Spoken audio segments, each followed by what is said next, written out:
بس بلا وجہ کے بہانے، بلا وجہ میں جو ہے ہم چاہتے ہیں کہ بس اپنی منمانیاں کرتے رہیں. لیکن اللہ اتنی محبت کرتا ہے کہ سب جانتے ہوئے محبت کی نگاہ سے ہمیں دیکھتا ہے اور معاف کر دیتا ہے.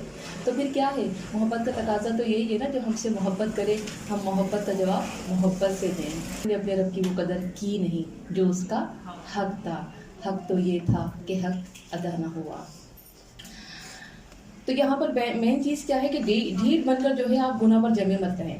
آپ نے پچھلے جو بھی گناہ کیے ٹھیک ہے، دور جاہلیت تھا، ہو گیا جو ہونا تھا، لیکن آج سے ابھی سے نئی زندگی کی ابتدا کریں.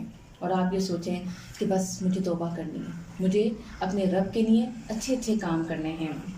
سیدنا انس بن مالک رضی اللہ تعالیٰ عنہ نے بیان کیا کہ رسول اللہ صلی اللہ علیہ وآلہ وسلم نے فرمایا، اللہ رب العالمین اپنے بندے کی توبہ پر اس سے زیادہ خوش ہوتا ہے جیسے تم میں کوئی شخص صحرا میں اپنا اونٹ کھو دے، پھر اچانک وہ کھوئے ہوئے اونٹ کو پا لے. بخاری 6309.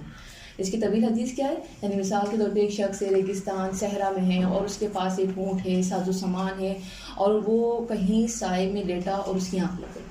اب اس کی آنکھ کھلی تو نہ اونٹ ہے نہ سامان ہے اور دور دور تک کوئی آبادی نہیں ہے. کیا سچویشن ہوگی؟ اب تو بڑا ہی مشکل ہے اس کے لیے جینا. اور ایسی حالت میں وہ دور دور تک ڈھونڈ رہا ہے، تھک رہا ہے، لیکن اسے نہ اونٹ ملتا ہے نہ سامان ملتا ہے. پیاس کی شدت بھی بہت زیادہ ہے، گرمی بھی بہت زیادہ ہے، اور پھر تھک ہار کے دوبارہ وہ سو جاتا ہے. اور دوبارہ جب اس کی آنکھ کھلتی ہے تو اسے وہ اپنا ساز و سامان، وہ اونٹ سامنے دکھائی دیتا ہے. تو کیا خوشی کی کیفیت ہوگی؟ بہت زیادہ ہوگی نا. تو اللہ رب العالمین فرما رہا ہے کہ مجھے اس خوشی سے زیادہ خوشی ہوتی ہے جب میرا بندہ میری طرف لوٹ آتا ہے، میرے آگے سر جھکا دیتا ہے، شرمندہ ہو جاتا ہے. اللہ جی سوری، بہت غلطیاں کر دی، اللہ جی میں نے یہی کیا، میں نے ایسے ایسے کہہ دیا، آئندہ نہیں کروں گی. بس اللہ کی رحمت جوش مار دی. اللہ رب العالمین سارے گناہوں کو بخش دیتا ہے. سبحان اللہ. رسول اللہ صلی اللہ علیہ وآلہ وسلم نے فرمایا، دلی ندامت کا نام توبہ ہے. یعنی اگر آپ کے دل میں ندامت آ گئی تو در حقیقت یہی توبہ ہے. ہم نے کیا سیکھا؟ اللہ رب العالمین اپنے بندوں کو معاف فرما دیتا ہے. ہمیں بھی ایک دوسرے کو معاف کر دینا چاہیے. ہمیں صدقہ دینے کی عادت ڈالنی ہے، روز معمول بنانا ہے اور صدقہ دینا ہے. آیت نمبر 105، قُلِ اعْمَلُوا، اور کہہ دیجئے، اعملو، عمل کرو، فَسَيَرَىٰ، ان قریب دیکھے گا، اللہ عملکم، عمل تمہارا، ورسولہ، اور رسول اس کا. یعنی اس دور کے مسلمانوں کو کہا جا رہا ہے، والمؤمنون، اور اہل ایمان بھی. یعنی کہ جنہوں نے غلطیاں کی ہیں ان کا امیج بہت زیادہ خراب ہو گیا ہے. ٹھیک ہے، جو کرنا تھا کر لیا، اب کیا کرنا ہے آپ نے؟ اب آپ عمل کر کے ثابت کرو کہ آپ سے جو ہوا تھا وہ غلط ہوا تھا، آئندہ آپ نے کچھ غلط نہیں کرنا. یعنی اپنا امیج جو خراب ہو گیا اس کو ٹھیک کر دو، یہ کہا جا رہا ہے. اچھا کرنے کا مطلب اپنے عمل اچھے کر لو. وَسَتُرَدُّونَ، اور ان قریب تم لوٹائے جاؤ گے، اِلیٰ عالمی، طرف جاننے والے، غیب کے، والشہادہ، اور حاضر کے. فَيُنَبِّئُكُم، پھر وہ بتائے گا تمہیں، بِمَا، وہ جو، کنتم تھے تم، تعملون، تم عمل کرتے تھے. یعنی اللہ رب العالمین کیا فرما رہے ہیں کہ جو بھی تم کرتے ہو، چاہے تنہائی میں یا سب کے سامنے، اللہ سب دیکھتا ہے، اللہ سب جانتا ہے. تو اب آپ نے کیا کرنا ہے؟ اب استغفار کرنا ہے. غلطیاں ہو گئی، پہلے نہیں پتہ تھا، اب آپ کر لیں، کیونکہ رسول اللہ صلی اللہ علیہ وآلہ وسلم نے فرمایا، مبارک ہو اس کو جو اپنے نامہ اعمال میں استغفار کثرت سے پائے. یعنی کہ جب اللہ رب العالمین آپ کو آپ کی کتاب دے گا نا، اقرا کتابی کا، پڑھ اپنی کتاب. تو کیا کر کر آئیے دنیا میں، کیسے تو نے اپنے شب و روز گزارے، کیا تھا تیرا معمول؟ اپنی کتاب پڑھ اور اپنا فیصلہ خود کر لے. تو اس وقت جب اگر ایسا ہوگا کہ آپ نے اگر کوئی غلطی کی اور استغفار کیا تو وہ استغفار کی تعداد آپ کے لیے کامیابی کا باعث بن جائے گی. غلطی سب سے ہوتی ہے، انسان خطا کا پتلا ہے، غلطی ہو جاتی ہے، لیکن کامیابی کس میں؟ فوراً اپنی غلطی کو سدھار لیجیے. نیک اعمال کرنے کا موقع. ٹاپک، آپ ان لوگوں سے کہیں جو اب تک نہ کر سکے وہ کر کے دکھاؤ. نیک اعمال کر کے دکھاؤ، اللہ رسول دیکھے گا اور سارے مومنین بھی دیکھیں گے. یعنی کہ اس دور کے جو تمہارا امیج خراب ہوا تھا اس کو اب ٹھیک کر لو، اپنی غلطیاں سدھار لو اچھے عمل کر کے. اللہ رسول کی جتنی نافرمانی کی تھی، اب فرما برداری کر کے اپنی ایک نئی پہچان بنا لو۔ یہ ہے اسلام کی خوبصورتی کہ اسلام انسان کو کبھی مایوس نہیں ہونے دیتا۔ جب بندے کو احساس ہو جائے کہ میں غلط ہوں تو اللہ رب العالمین اس کے لیے رحمت کا دروازہ کھول دیتا ہے کہ آؤ اور اچھے لوگوں میں شامل ہو جاؤ۔ صبح کا بھولا شام کو لوٹ آئے تو اسے بھولا نہیں کہتے۔ جب تک سانس ہے، جب تک مہلت ہے، اچھے عمل کر لو۔ تو یاد رکھیں کہ صبح ہوتی ہے، شام ہوتی ہے، زندگی یوں ہی تمام ہوتی ہے۔ تو کیوں نہ اس زندگی کا خاتمہ اللہ رب العالمین کی رضا کے ساتھ ہو۔ تو اس کے لیے کیا کرنا ہوگا؟ عہد کرنا ہوگا، کچھ کمٹمنٹ کرنا پڑے گی اپنے رب سے کہ ٹھیک ہے، جو وقت گزر گیا میرے رب آج سے میں اچھے عمل کروں گی انشاءاللہ۔ پھر اس کے بعد فرمایا عنقریب تم مرنے کے بعد اس کے پاس لوٹائے جاؤ گے جو ظاہر اور باطن سب کچھ جانتا ہے۔ جو بھی تم عمل کرتے رہے وہ سب کھول دیے جائیں گے، بتا دیے جائیں گے، اور کس کے سامنے؟ سب کے سامنے سارے راز کھول دیے جائیں گے، جن میں تمام انسانوں کے علاوہ وہ عظیم ہستیاں کہ جن کو انبیاء کرام کہا جاتا ہے، ان سب کے سامنے آپ کا رزلٹ اناؤنس کیا جائے گا۔ اب سوچیں تو صحیح، اس وقت ہاتھ میں آپ کے آ گیا رزلٹ، آپ فیل ہو گئی ہیں، کتنی شرمندگی ہوگی۔ وہ خواتین جو دم بھرتی ہیں میں اللہ کے نبی سے بڑا پیار کرتی ہوں، ان کے ہاتھ میں یہ رزلٹ آیا کہ اس نے تو کبھی پیار کیا ہی نہیں، اس نے تو کبھی اطاعت کی ہی نہیں، کتنی شرمندگی ہوگی اس وقت، اور پھر اس وقت کہیں منہ چھپانے کی جگہ بھی نہیں ہوگی۔ تو کیا کرنا ہے کہ عمل کرنا ہے اور کل کی تیاری کرنی ہے۔ ہم نے کیا سیکھا؟ ہم آج سے نئی زندگی کی ابتدا کر سکتے ہیں، رب کی رحمت کے دروازے کھلے ہیں، معافی مانگیں اور اچھے عمل کریں۔ یہ آیت نہ صرف اس دور کے لوگوں کے لیے پھر موقع فراہم کر رہی تھی، بلکہ آج میرے اور آپ کے لیے بھی ایک اور موقع ہے۔ آیت نمبر 106 وَآخَرُونَ، اور کچھ دوسرے، ایک اور کیٹیگری بتائی جا رہی ہے۔ اب آپ یہ دیکھیں کہ سورہ توبہ کا انداز کہ پوری سوسائٹی کے راز کھولے جا رہے ہیں۔ شکر کریں کہ ہم اس دور میں نہ تھے۔ پوری سوسائٹی کے راز کھولے جا رہے ہیں کہ یہاں پہ کون کون لوگ ہیں، کیا کیا کام کر رہے ہیں۔ وَآخَرُونَ، اور کچھ دوسرے، مُرْجَوْنَ، جو امید رکھتے ہیں، مؤخر رکھے گئے، را جیم واو، یعنی کہ امید مراد ہے یہاں پر، مرجع کی جمع مرجعون، ڈھیل دینا یعنی کہ ڈھیل دیے گئے، مرجع رجع سے ہے، امید کو کہتے ہیں۔ ایسا ظن جس میں امید مسرت حاصل ہونے کے امکان ہو، جس کا معاملہ ٹال دیا جائے، ملتوی کر دیا جائے، یعنی کہ فوری سزا نہ دی جائے، ٹھیک ہے دیکھتے ہیں، اچھا کرتے ہیں، مؤخر کرنا، ملتوی کرنا، لِأَمْرِ، حکم کے لیے، اللہ کے، اما خواہ، یعذبہم، اور عذاب دے انہیں، وَإِمَّا، اور خواہ، یتوب، وہ مہربان ہو، علیہم، ان پر، واللہ، اور اللہ، علیم، خوب علم والا ہے، حکیم، بہت حکمت والا ہے۔ انتظار کا حکم 106، اشارہ ہے پیچھے رہنے والوں میں ان 3 لوگوں کی طرف جو محض سستی کی وجہ سے ساتھ نہ جا سکے، یعنی کہ جنگ تبوک پہ وہ سستی کی وجہ سے پیچھے رہ گئے، آج کل کے پیچھے وہ رہ گئے۔ تو اشارہ ہے نمبر 1 مرارہ بن ربیع، نمبر 2 کعب بن مالک، نمبر 3 ہلال بن امیہ۔ یہ مخلص مسلمان تھے مگر سستی کی وجہ سے نہ جا سکے۔ جب پیارے نبی صلی اللہ علیہ وآلہ وسلم جنگ تبوک سے واپس آئے تو لوگوں نے جھوٹے عذر پیش کیے جو ہم پیچھے پڑ چکے ہیں، لیکن ان تینوں نے سچ کہہ دیا اور کوئی بہانہ نہیں کیا۔ کیا کہا کہ ہم سے غلطی ہو گئی، انہوں نے معافی مانگی تو فرمایا یہ اللہ تعالیٰ ہی معاف کر سکتا ہے، اور ان سے کہا کہ تم انتظار کرو۔ اس کا اگلے سبق میں جو ہے ذکر آئے گا، پھر دیکھیں گے کہ کیا معاملہ ملتوی ہوا تھا، کس چیز کے انتظار کرایا گیا اور کیا اللہ رب العالمین نے ان کا فیصلہ کیا۔ انسان توبہ کرے، اچھی امید رکھے، لیکن فیصلہ کون کرے گا؟ اللہ ہی کرے گا۔ فیصلے کا حق اللہ کو ہے۔ کوئی بھی بے خوف ہو کر زندگی نہ گزارے، چاہے تو اللہ ان کو عذاب دے، یعنی ان کی تو جو بھی معاملہ ہے ان کے لیے وہ اللہ کے ہاتھ میں، اللہ چاہے تو عذاب دے، اللہ چاہے تو معاف کر دے، یہ سارے اختیارات اللہ کے ہیں۔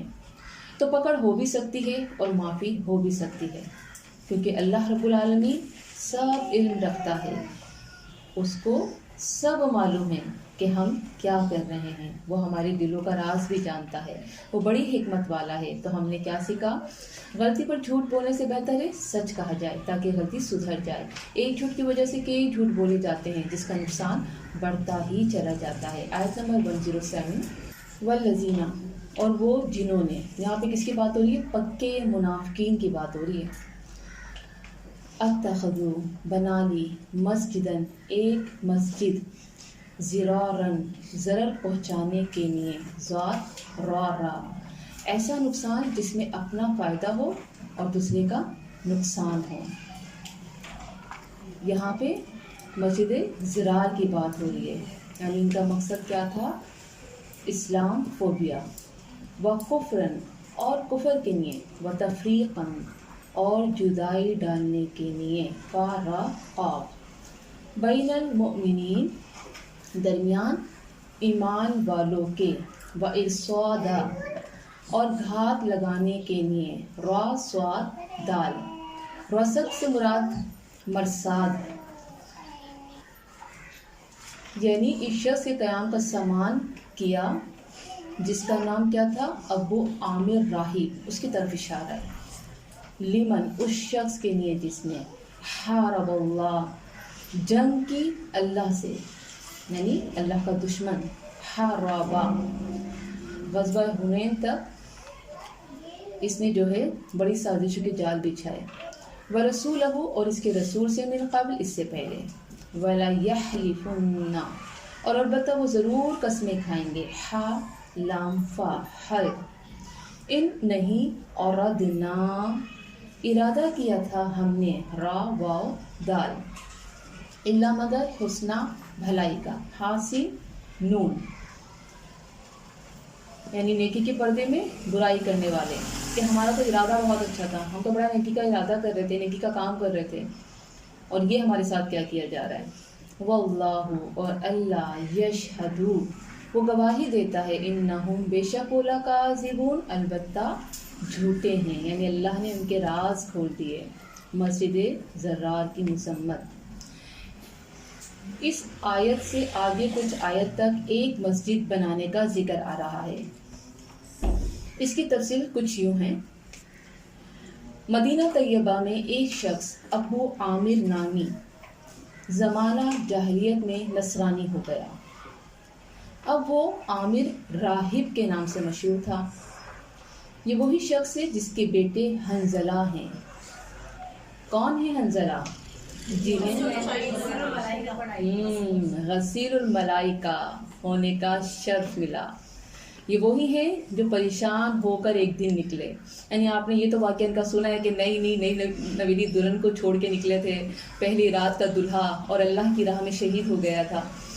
ان کا ایک اور واقعہ ہے کہ ایک دن یہ بڑے پریشان ہو کے نکلے کہ حنظلہ منافق ہو گئے، یعنی اپنے بارے میں کہہ رہے ہیں، حنظلہ منافق ہو گئے، فکر ہو گئی ان کو۔ فکر تھی انہیں کہ میرا دل باہر ایسا نہیں ہوتا جیسے نبی کریم صلی اللہ علیہ وآلہ وسلم کی مجلس میں ہوتا ہے، یعنی ان کی اس کیفیت کو لے کے یہ اتنا پریشان ہوئے کہ کہیں میں منافق تو نہیں ہوں. اللہ کے نبی کی محفل میں تو بڑا میں ایموشنل ہو رہا ہوتا ہوں, بڑا میرے جو ہے جذبات ابھر رہے ہوتے ہیں. دنیا کی طرف آتا ہوں تو پھر میرے کو دنیا جو ہے بھی طرف کھینچ لیتی ہے, میں دنیا کی مصروفیت میں ہو جاتا ہوں, تو اپنے آپ کو پریشانی کے عالم میں کہہ رہے ہیں میں منافق ہو گیا. اللہ اکبر. کبھی ہم نے ایسا سوچا اپنے بارے میں؟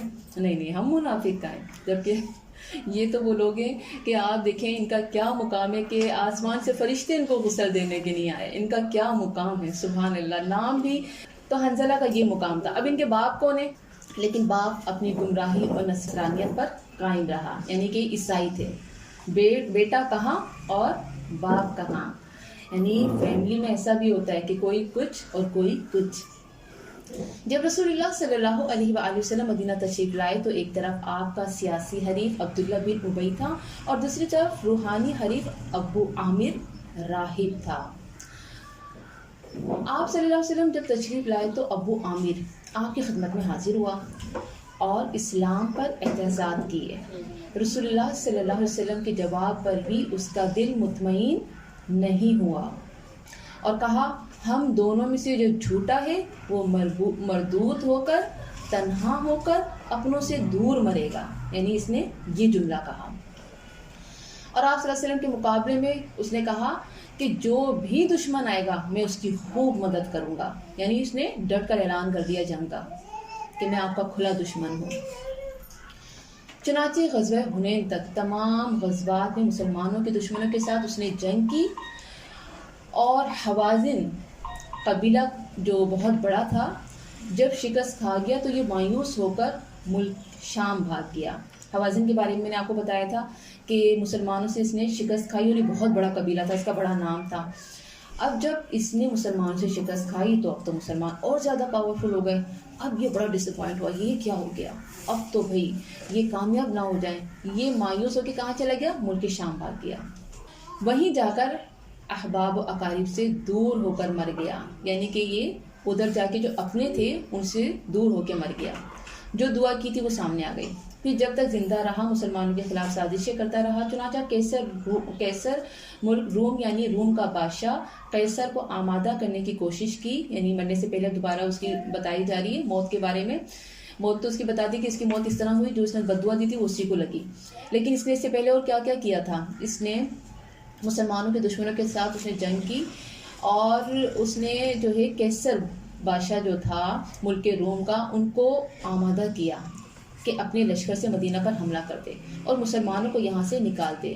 اسی وجہ سے کون سی جنگ ہوئی تھی؟ غزوہ تبوک ہوئی تھی جس کے بارے میں ہم پڑھ رہے ہیں.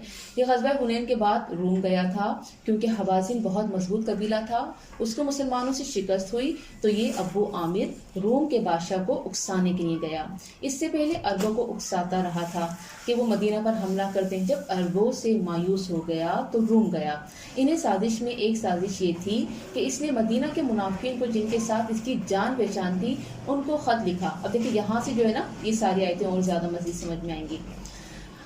یہاں پہ آپ نے کیسر روم کے بارے میں بھی پڑھ لیا, ان کے ساتھ بھی اس نے ان کو جو ہے نا اکسانے کی کوشش کی.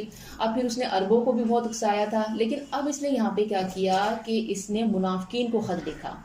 یہ اس کی کوشش کر رہا تھا کہ کیسر مدینہ پر چڑھائی کرے مگر تم لوگوں کی کوئی اجتماعی طاقت ہونی چاہیے. یعنی کہ اگر کیسر چڑھائی کرے تو وہاں پہ اس کی کوئی مدد کرنے والے موجود ہوں. تو اس نے منافقین کو خط لکھا جو کیسر کی مدد کریں. اس کی صورت یہ ہے کہ تم مدینہ میں ایک مکان بناؤ. اب اس نے کیا پلاننگ کی؟ ان کو خط لکھا اور کہا کہ آپ مدینے میں ایک مکان بنائیں, ایک ایسی جگہ بنائیں اور یہ ظاہر کرو کہ ہم مسجد بنا رہے ہیں. یعنی لوگوں کے سامنے کیا ہو, ہم مسجد بنا رہے ہیں تاکہ مسلمانوں کو شبہ نہ ہو.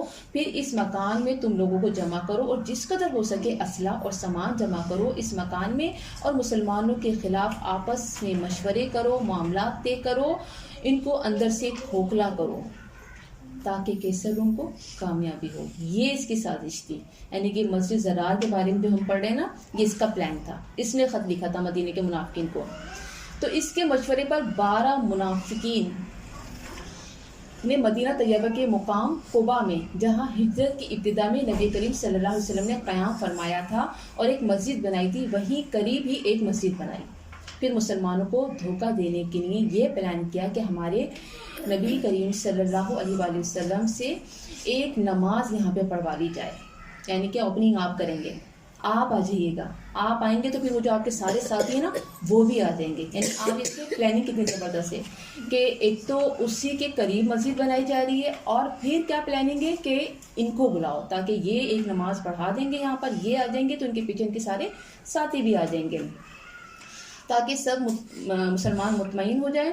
تو ان کا وفد حضور صلی اللہ علیہ وسلم کی خدمت میں حاضر ہوا اور کہا کہ مسجد قباء دور ہے اور چھوٹی ہے، اس لیے ہم نے دوسری مسجد مسلمانوں کے لیے بنائی ہے تاکہ ضعیف مسلمانوں کو سہولت ہو. آپ ایک نماز اس میں پڑھا دیں. رسول اللہ صلی اللہ علیہ وآلہ وسلم اس وقت غزوہ تبوک کی تیاری میں مصروف تھے. آپ نے یہ وعدہ کر لیا کہ اس وقت تو ہمیں سفر درپیش ہے، واپسی میں ہم اس میں نماز پڑھ لیں گے. لیکن غزوہ تبوک سے واپسی پر جب آپ صلی اللہ علیہ وسلم ایک مقام پر پہنچے تو آپ پر یہ آیت نازل ہو گئی اور ان کی سازش بے نقاب کر دی گئی. آیت کے نازل ہونے پر آپ صلی اللہ علیہ وسلم نے اپنے چند صحابہ کو حکم دیا کہ اس مسجد کو ابھی جا کر ڈھا دو اور اس میں آگ لگا دو. یہ صحابہ اسی وقت گئے اور مسجد کو ڈھا کر برابر کر دیا. کہا جاتا ہے کہ اس کے بعد اس زمین پر نہ کبھی کچھ اگا نہ وہ آباد ہو سکی، یعنی کہ بنجر ہی رہی. پتہ چلا اس سارے معاملے کا اثر کریکٹر کون تھا؟ عامر بن راہب.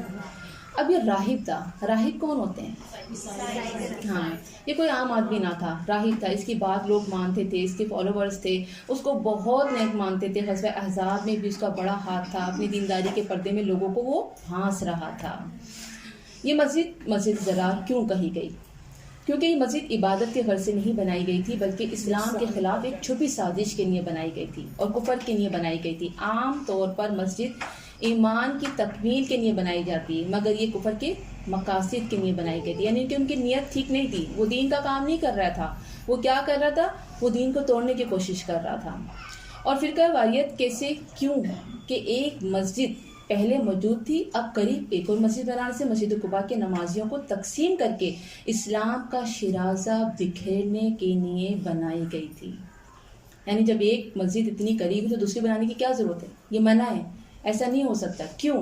کیونکہ جب ایک پورا گروپ اجتماعیت کے ساتھ اللہ کا دین سیکھنے کے لیے آ رہا ہے تو اس کو توڑنے کی کیا ضرورت ہے؟ لیکن ان کی یہ سازش تھی. تو مسجد کا مقصد کیا ہوتا ہے؟ مسلمانوں کو عبادت کے ساتھ متحد کرنا، سب کا ایک جگہ اکٹھا ہونا، دلوں میں محبت اتفاق کا باعث بنتا ہے. لیکن اگر اسی جگہ دوسری مسجد بنا دی جائے تو اس کا نقصان یہ ہوتا ہے کہ اس محلے کی، اس کمیونٹی کی وحدت متاثر ہوتی ہے، مسلمان آپس میں بٹ جاتے ہیں، تفرقہ ہو جاتا ہے. اور منافقین نے یہی کرنا چاہا تھا کہ مسلمانوں کی وحدت کو کمزور کیا جائے، ان میں کچھ لوگوں کو اپنی طرف کھینچ لیں. حضرت عمر کے دور میں ایک فرمان جاری ہوا تھا کہ ایک مسجد کے قریب دوسری مسجد نہیں بنائی جائے گی جس سے پہلی مسجد کی جماعت اور اس کی رونق متاثر ہو. اور یہاں مقصد اصل مسجد کو متاثر کرنا بھی تھا اور کفر کے مقاصد پورے کرنے تھے. منافقین کو ایک پناہ گاہ مہیا کرنی تھی، اسلام کے لبادے میں اور مسلمانوں کی وحدت کو نقصان پہنچانا تھا. اس صورت کا نام کیا ہے؟ ایک اور فادحہ، رسوا کرنے والی. تو کتنا بڑا راز کھولا. یعنی کہ آپ یہ دیکھیں کہ کتنے بڑے بڑے راز کھول دیے گئے منافقین کے، کہ بظاہر لگ رہا تھا وہ نیکی کر رہے ہیں لیکن ان کا ارادہ بڑا خطرناک تھا. تو قسمیں کھا کر کہیں گے ہمارا ارادہ تو بھلائی کا تھا، ہم تو اچھا کرنے چاہ رہے تھے.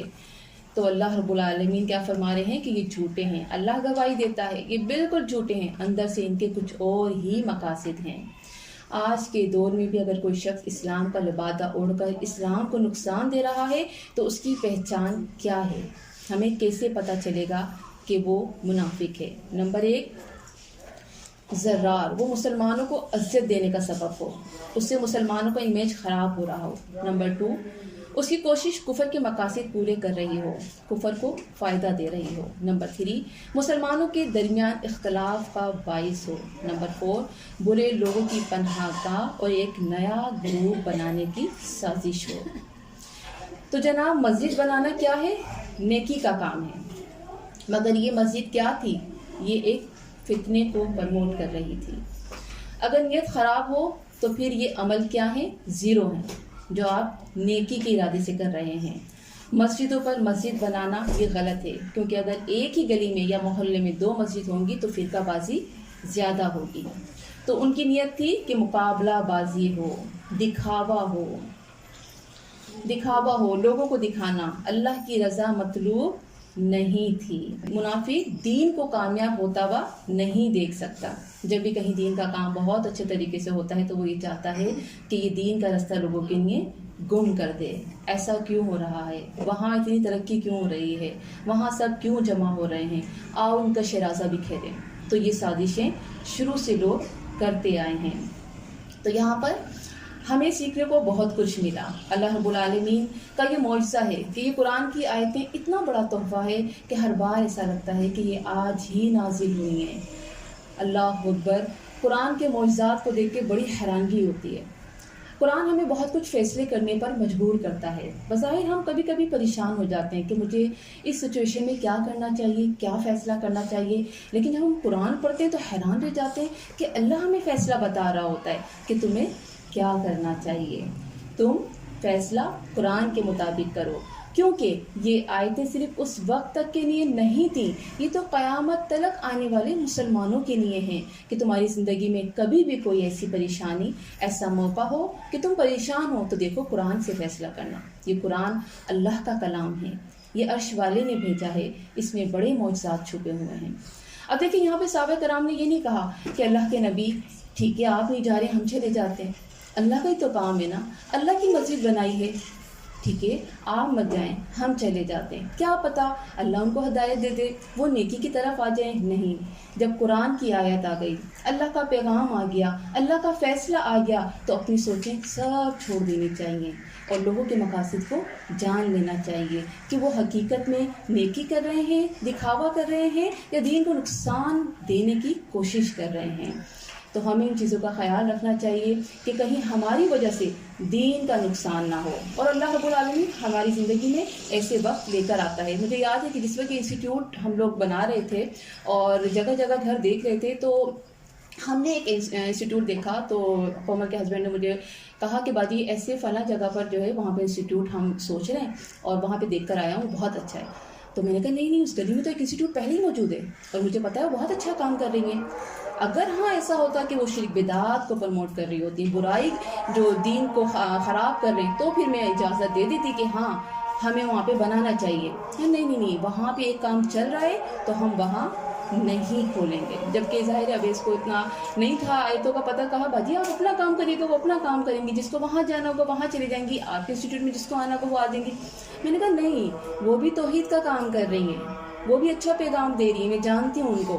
آپ ان کا ایک جب اللہ نے ایک سہولت دی ہے تو میں یہ فتنہ نہیں کروں گی، کیونکہ یہ قرآن کہہ رہا ہے یہ فتنہ ہے۔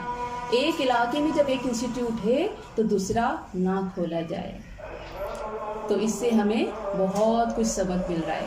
تو الحمدللہ اس وقت اللہ نے بھی ایک بہترین فیصلہ کرنے پر جو ہے ہماری مدد کی، اور پھر ہم نے اس علاقے کے دوسرے کنارے پر ہم نے کھولا الحمدللہ، تاکہ یہاں کے لوگوں کو سہولت ہو۔ تو اللہ سے یہی دعا ہے کہ اللہ ہمیں ہر فتنوں سے بچائے، ہر برائی سے بچائے، اللہ ہم سے وہ عمل کروا لے اللہ جس پر تو راضی ہو۔ اور الحمدللہ ثم الحمدللہ اللہ کی رحمت تھی، اللہ کی مدد تھی، اللہ کا کرم تھا، اللہ کی رضا تھی کہ آج اللہ نے یہاں تک پہنچایا۔ تو ہم نے کیا سیکھا؟ ہر وہ کام جسے اسلام کا نام خراب ہو، اسلام کو نقصان ہو، اس سے بچنا ہے، اسلام کے خلاف سازشوں کو ناکام کرنے کی کوشش کرنی ہے۔ آیت نمبر 108، لا تقم، نہ آپ کھڑے ہوں، یعنی پچھلی آیت کی کنٹینیوشن ہے، دیکھیں فی ہی اس میں ابداً کبھی بھی، یعنی اب یہ کنٹینیو یہی سلسلہ چلتا رہے گا نا، اسی کو ڈسکس کرنا ہے۔ لا تقم، نہ آپ کھڑے ہوں، فی ہی اس میں ابداً کبھی بھی، لمسجد، البتہ مسجد، اسی سا حمزہ سین جس کی بنیاد رکھی گئی، التقوی، تقوی پر، من اول یوم، پہلے دن سے، احق، زیادہ حقدار ہے، ان کے تقوما، آپ کھڑے ہوں، فیہی اس میں رجال، کچھ لوگ ہیں، یحبون، حبابا، جو پسند کرتے ہیں، ان کے، یتطہروا، طہارا، وہ پاک صاف رہیں، واللہ، اور اللہ، یحب المطہرین، پاک رہنے والوں کو پسند فرماتا ہے۔ تو یہاں پہ کون سی مسجد کی بات آ گئی؟ مسجد قباء کی، مسجد قباء کی عظمت۔ یعنی آپ نے جو وعدہ کیا ہے وہاں نماز پڑھانے کا، وہاں جا کر نماز نہ پڑھائیں، کیونکہ اس کی بنیاد نفاق پر، جھوٹ پر رکھی گئی ہے۔ نہ صرف وہاں نماز نہیں پڑھنی بلکہ اس کے ساتھ کیا حکم دیا؟ اس مسجد کو گرا دیا جائے۔ تو اس سے علماء نے یہ استدلال کیا ہے کہ جو مسجد اللہ کی عبادت کے بجائے مسلمانوں میں تفریق کے غرض سے بنائی گئی ہو، وہ مسجد زرار کے مشابہ ہے۔ ایسی مسجد کو انکریج نہیں کرنا، بالکل سپورٹ نہیں کرنا، ان کے لیے فنڈنگ بھی نہیں کرنی ہے۔ کون سی مسجد؟ اس میں مفسرین کا کچھ اختلاف ہے۔ بعض کے نزدیک مسجد نبوی اور بعض کے نزدیک مسجد قباء، لیکن آیت سے کیا اندازہ ہو رہا ہے؟ مسجد قباء۔ اس میں کیونکہ مسجد زرار اس کے مقابلے ہی میں، یعنی کہ اس کے ہی نزدیک تھی، اس وجہ سے مسجد زرار کو توڑنے کا حکم دیا گیا۔ اب مسجد قباء کے نمازیوں یعنی وہاں پر آنے والے مومنین کی اللہ رب العالمین نے تعریف کی ہے، اور وہ بھی قرآن میں۔ قیامت تک پڑھنے والے لوگ ان کی تعریف کریں گے۔ یہ اعزاز کیوں ملا؟ یعنی اللہ رب العالمین نے تعریف کر کے ہمیشہ کے لیے اس مسجد کو عزت عطا فرمائی۔ اور آپ یہ بھی جانتی ہیں 2 رکعت پڑھنے پر 1 عمرے کے برابر ثواب ملتا ہے۔ تو اس لیے جو بھی مدینہ جاتا ہے وہ یہاں ضرور جاتا ہے، ضرور یہاں پر نماز پڑھتے ہیں۔ مسجد نبوی سے پہلے مسجد قباء کی بنیاد رکھی گئی، جو تقویٰ کی بنیاد تھی۔ اس نے فرمایا آپ اس مسجد میں جائیں، اس لیے آپ ہر ہفتے مسجد قباء تشریف لے جاتے تھے، کبھی سوار اور کبھی پیدل۔ مسجد کی بنیاد زمینوں پر نہیں ہوتی بلکہ دلوں پر ہوتی ہے۔ اگر دلوں میں تقویٰ ہے تو مسجدیں بھی بابرکت ہوتی ہیں۔ مسجدوں کی بنیاد تو تقویٰ پر ہی ہونی چاہیے، ورنہ قابل قبول نہیں۔ اب وہاں کچھ پاکیزہ لوگوں کی تعریف ہوئی۔ پاکیزہ ہیں جنہیں پاکیزگی پسند ہے۔ حدیث میں آتا ہے اس سے مراد اہل قباء ہیں۔ نبی کریم صلی اللہ علیہ وآلہ وسلم نے ان سے کہا اللہ تعالیٰ نے تمہاری تعریف فرمائی ہے، تم لوگ طہارت کا کیا طریقہ اختیار کرتے ہو کہ تمہاری طہارت کی تعریف فرمائی؟ انہوں نے کہا ہم فراغت کے بعد مٹی کے ڈیلے کے بعد پانی بھی استعمال کرتے ہیں، یعنی استنجا کے لیے صرف مٹی نہیں پانی بھی استعمال کرتے ہیں۔ عربوں میں پانی کی قلت تھی اور عموماً لوگ جو ہے صرف مٹی سے نجاست صاف کرتے تھے۔ تو اللہ رب العالمین کو ان کی ادا پسند آئی۔ اللہ تعالیٰ کو پاکیزگی بہت پسند ہے، پاکیزہ لوگ بہت پسند ہیں۔ جسم کی طہارت، روح کی طہارت بہت ضروری ہے تاکہ اللہ کا قرب حاصل ہو۔ اللہ کو صفائی پاکیزگی پسند ہے۔ ناخن، بال، کان، جسم، ان تمام چیزوں کی، گھروں کی صفائی کا اہتمام لازم ہے، لازم کرنا چاہیے۔ حدیث کی کتاب میں پہلا چیپٹر نیت کا ہے، تو اس کے بعد طہارت کی بات ہوتی ہے۔ صفائی نصف ایمان ہے۔ مسجد قباء کے لوگوں کی تعریف کی گئی کہ وہ پاک صاف ہیں، اندرونی بھی اور بیرونی بھی، یعنی ان کے دل بھی بڑے پاک ہیں، شرک سے پاک، نفاق سے پاک، ہر گندگی سے پاک۔ اس لیے اللہ رب العالمین نے ان کی تعریف فرمائی۔ اور ہم یہ بھی جانتے ہیں کہ جب انسان میں سے اس کے منہ سے یا جسم سے بدبو آتی ہے تو کیا ہوتا ہے؟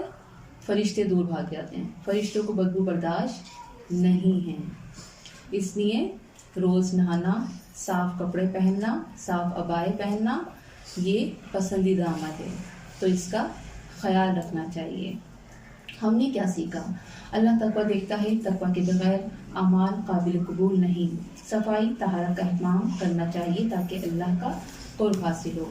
آیت نمبر 109، افمن، کیا بھلا جس نے، کون ہے؟ مومن، مومن کی طرف اشارہ ہے۔ اسسا، حمزہ سین سین، بنیاد رکھی، بنیاد عمارت، یعنی یہاں پہ کس کی عمارت کی بات ہو رہی ہے؟ ایک شخص نے عمارت کی بنیاد، فاؤنڈیشن میں تقویٰ رضائے الہی کی، اور دوسرا کون تھا؟ جس کی بنیاد یعنی کہ عمارت کی بنیاد میں کیا تھا؟ نفاق تھا، ریاکاری تھی۔ تو اللہ رب العالمین نے انجام بتایا ہے کہ کیا ہوگا۔ وہ عمارت کہ جو تقویٰ کے ساتھ رکھی جائے، اچھی نیت کے ساتھ رکھی جائے، اور وہ عمارت جس میں ریاکاری، نفاق اور بدلہ لینا، کسی کو نقصان دینا ہو، تو ان کا انجام کیا ہوتا ہے؟ بنیانہم، اپنی عمارت کی، با نون یا، علی تقویٰ، تقویٰ پر، من اللہ، اللہ کی طرف سے، ورضوان، اور رضا مندی پر، یعنی دو چیزوں پر عمارت کی بنیاد ہوگی۔ کون سی؟ تقویٰ نمبر 1 اور اللہ کی رضا نمبر 2۔ یہ دو چیزیں ہونی چاہیے۔ کوئی بھی کام کرنے کا ارادہ رکھتی ہیں آپ کے اندر تقویٰ ہونا چاہیے۔ اللہ کوئی کام مجھ سے غلط نہ ہو جائے، اللہ مجھ سے خیر کے کام کروانا، ان دعاؤں کے ساتھ جب کام کریں گی نا تو انشاءاللہ بہت اچھے طریقے سے کام کریں گی، کیونکہ آپ لوگ کو بھی انشاءاللہ دین کا کام کرنا ہے، دین کا پیغام عام کرنا ہے۔ تو سب سے پہلی چیز کیا ہے؟ تقویٰ اپنے اندر لے کر آنا پڑے گا۔ کسی کے لیے کوئی بغض نہیں، کوئی کینہ نہیں، کسی کے لیے کوئی سازشیں نہیں، کسی کے لیے کوئی نقصان کی سوچ نہیں، کوئی پلاننگ نہیں، بس صرف تقویٰ۔ تقویٰ ہوگا نا تو پھر ہم کچھ بھی غلط نہیں کر سکتے۔ اور پھر اللہ کی رضا، من اللہ ورضوان، اللہ کی طرف سے رضامندی پر، خیر بہتر ہے، ام یا من، جس نے، اب کس کی بات ہو رہی ہے؟ من کون ہے؟ منافق کی طرف اشارہ ہو رہا ہے۔ اسسا، بنیاد رکھی، بنیانہ، اپنی عمارت کی، بانو یا، یعنی یہاں بھی بات ہو رہی ہے کہ تمہارا کیا خیال ہے کہ بہتر انسان وہ ہے جس نے اپنی عمارت کی بنیاد خدا کے خوف اور اس کی رضا کی طلب پر رکھی ہو، یا وہ جس نے اپنی عمارت کی بنیاد کسی گھاٹی کے کنارے پر، علی شفا، ایک کنارے پر۔ شفا کیا ہوتا ہے؟ کنارہ۔ ہونٹ کو کیا بولتے ہیں؟ شفتون۔ آپ لوگ تجوید پڑھ رہی ہے، شفتون، یہ ہونٹ کے کنارے ہوتے ہیں۔ اب جروف، جیم رافا، شفا کا روٹ کیا ہے؟ شین واو فا، اور جروف کا روٹ ہے جیم رافا، یعنی کھائی۔ کیسی کھائی؟ لکھیں ایسا کنواں جو پتھر سے تعمیر نہ کیا ہو، یعنی کہ کچا کنواں۔ کچے کنویں کا گرنے کا خطرہ زیادہ ہوتا ہے، ظاہر ہے چاروں طرف جو ہے کچا ہے وہ پانی سے گرتا جائے گا، یعنی عمارت کا ڈھہ جانا، گرنے کے قریب ہونا۔ کھوکھلی بھی اس کی میننگس ہو سکتی ہے، کھوکھلا، جیم رافا، جو کہ گرنے ہی کو ہو۔ ہاری، گرنے والی کے، فن ہارا، تو وہ لے گرے، ہا واورا، ہارین اس کا روٹ ہے، اور فنہار، ہا واورا یہی لفظ ہے، بھی اسے، فی ناری جہنم، آگ میں جہنم کے، یعنی جو گرنے ہی کو ہو، رکھی ہو وہ بنیاد، وہ اس کو لے کر آتش دوزخ میں گر پڑے، اور اللہ ایسے ظالم کو سمجھ نہیں دیتا۔ واللہ لا یہدی قوم الظالمین، اور اللہ نہیں ہدایت دیتا ان لوگوں کو جو ظالم ہیں۔ یعنی آخری جو ٹکڑا ہے نا وہ بہت دل کو ہلا دینے والا ہے. یعنی ایسے لوگوں کو اللہ تعالیٰ کی سوچنے سمجھنے کی صلاحیت ہی چھین لیتا ہے. وہ کبھی پازیٹیو سوچ ہی نہیں سکتے, وہ صرف نیگیٹو ہی سوچیں گے, وہ غلط ہی فیصلے کریں گے, وہ غلط ہی راہ پر چلیں گے, وہ غلط ہی کام سے ابتدا کریں گے, غلط ہی سوچ کے ساتھ کوئی ابتدا کریں گے. تو پھر کیا کرتا ہے, اللہ تنہا کر دیتا ہے, اللہ تعالیٰ ناکام کر دیتا ہے. وقتی اگر کوئی کامیابی مل بھی جائے لیکن اللہ تعالیٰ آگے نہیں بڑھنے دیتا, ساری منصب چھین لیتا ہے. تو 109 مومن اور منافق کی مثالیں. اس آیت میں مومن اور منافق کے عمل کی مثالیں بیان کی گئی ہیں. مومن کا عمل اللہ کے تقوی پر اور اس کی رضامندی کے لیے ہوتا ہے, جبکہ منافق کا عمل ریاکاری اور فساد پر مبنی ہوتا ہے, جو اس حصے زمین کی طرح ہیں جس کے نیچے سے وادی کا پانی گزرتا ہے اور مٹی کو ساتھ بہا لے جاتا ہے, اور وہ حصہ نیچے سے کھوکھلا رہ جاتا ہے, جس پر کوئی تعمیر کر لی جائے تو فوراً گر پڑے گی. ٹھیک ہے, یہ اب اس جو ہے لائن سے آپ کو سمجھ میں آ گئی ہوگی تفسیر. ان منافقین کا مسجد بنانے کا عمل بھی ایسا ہی ہے جو انہیں جہنم میں لے کر گرے گا. یہاں بنیادی طور پر 2 عمارتوں کا ذکر ہے, ایک مسجد جس کی بنیاد تقوی پر ہے اور دوسری جو منافقت پر ہے. لیکن حقیقتاً یہاں 2 کرداروں کا موازنہ کیا گیا ہے کہ دیکھیں یہ 2 کردار ہیں دنیا میں, آپ کون سا کردار بننا چاہتی ہیں. ایک وہ شخص جس نے اپنی زندگی کی عمارت تقوی پر رکھی, اور دوسرا وہ جس نے منافقت پر یہ عمارت کھڑی کرنی چاہیے. ان دونوں کی زندگی ایک جیسی نہیں ہو سکتی. یہ کیسے پتہ چلے گا؟ ہمیں کیا پتا کہ کسی کے اندر تقویٰ ہے, کس کے اندر منافقت ہے؟ یہ کیسے پتہ چلے گا؟ اب تو اللہ کی کوئی آیت بھی نہیں آئے گی, اللہ کوئی راز بھی نہیں کھولے گا. تو ہمیں کیا بتایا جا رہا ہے آخری آیت میں, واللہ اللہ اکبر واللہ لا یہدی القوم الظالمین. وہ دین کا کام تو کرتے ہوں گے لیکن دین پر عمل نہیں کرتے ہوں گے, وہ فرائض بھی پورے نہیں کرتے ہوں گے. ابھی جو مسجد بنانے والے لوگ تھے جن کے بارے میں اتنی ڈیٹیل سے ہم نے بتایا, یہ فرائض ہی پورے نہیں کرتے تھے. یہ دین کے کام میں اپنی واہ واہ تو جانتے تھے, چاہتے تھے کہ ہمیں ملے, ہماری تعریفیں ہوں, لیکن ان کے اندر دین نظر نہیں آتا تھا, ان کے اندر حیا نہیں نظر آتی تھی, ایمان نظر نہیں آتا تھا. تو یہاں کیسے پتہ چلے گا؟ عمل سے پتہ چلے گا, اس کے پہناوے سے پتہ چلے گا, اس کی زندگی سے پتہ چلے گا کہ اس کے اوپر قرآن کتنا نظر آتا ہے, وہ کتنا عمل کرنے والی ہے, وہ کتنا پردہ کرنے والی ہے. تو عمل بتاتا ہے کہ انسان منافق ہے یا مسلمان ہے. اللہ کا دین اس کے وجود میں, اس کی زندگی میں نظر آئے گا. اللہ رب العالمین فرماتا ہے وَاللَّهُ لَا يَهْدِي الْقَوْمَ الظَّالِمِينَ. اللہ ظالم کو ہدایت نہیں دیتا. نیکی کے کام احکامات پر عمل وہ نہیں کر سکتا, اب چاہے وہ کتنا بھی یہ کہے کہ میں نیک ہوں, وہ نیکی کے کام نہیں کر سکتا.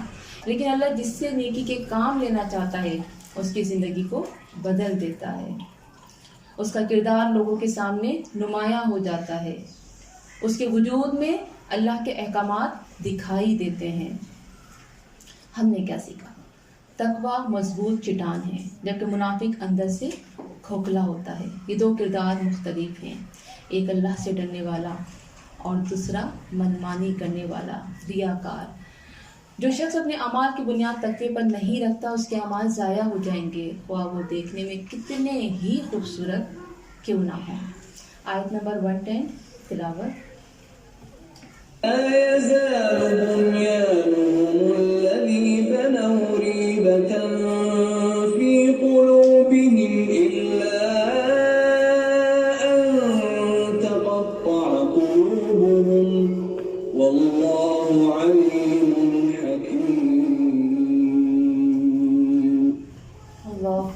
لا یزالو ہمیشہ رہے گی، زا واو لام، بنیانہم عمارت ان کی، بانو یا الذی وہ جو، بنو بانون واو انہوں نے بنائی، ریبتن شک کا سبب، رایابا بے چین شک میں مبتلا انسان، یعنی یہ ان کی عمارت ان کے دلوں میں ہمیشہ شک کا سبب رہے گی، نفاق کی وجہ سے دلوں میں شک رہے گا۔ تو اس کا علاج کیا بتایا؟ اس کا علاج کیا ہے؟ الا ان مگر یہ کہ تقطع قاف طا عین ٹکڑے ٹکڑے ہو جائے، قلوبہم دل ان کے، یعنی دلوں کا چین لٹ جانا، موت سے ہمکنار ہونا، واللہ اور اللہ علیم خوب جاننے والا، حکیم بہت حکمت والا ہے۔ 110 منافقین کے دلوں کا اضطراب، یعنی بے چینی، گھبراہٹ، انزائٹی، دل پاش پاش ہو جائیں گے۔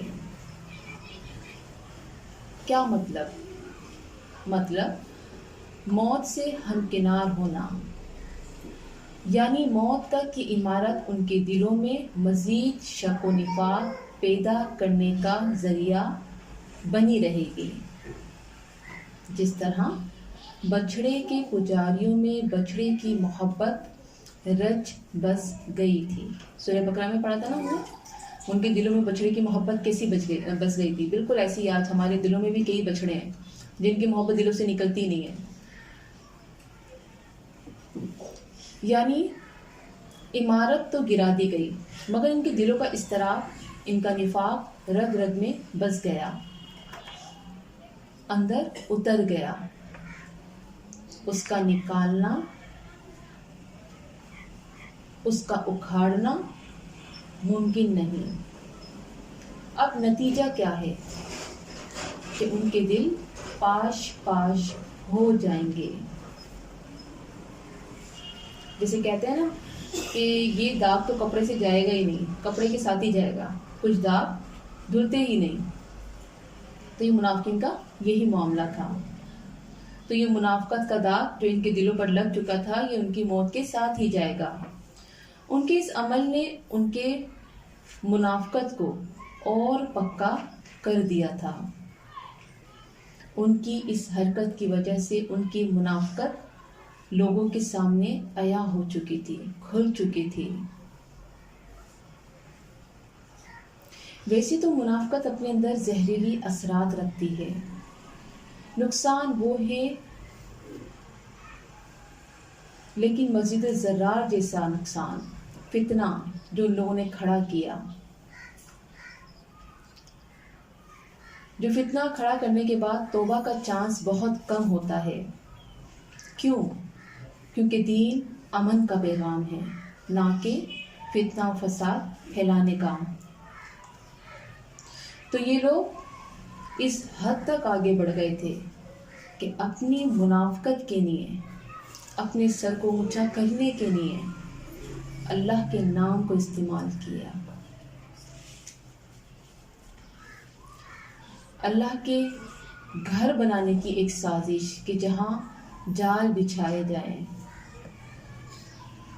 اور مسلمانوں کا شیرازہ بکھیرنے کے لیے یہ تمام کام کیے گئے۔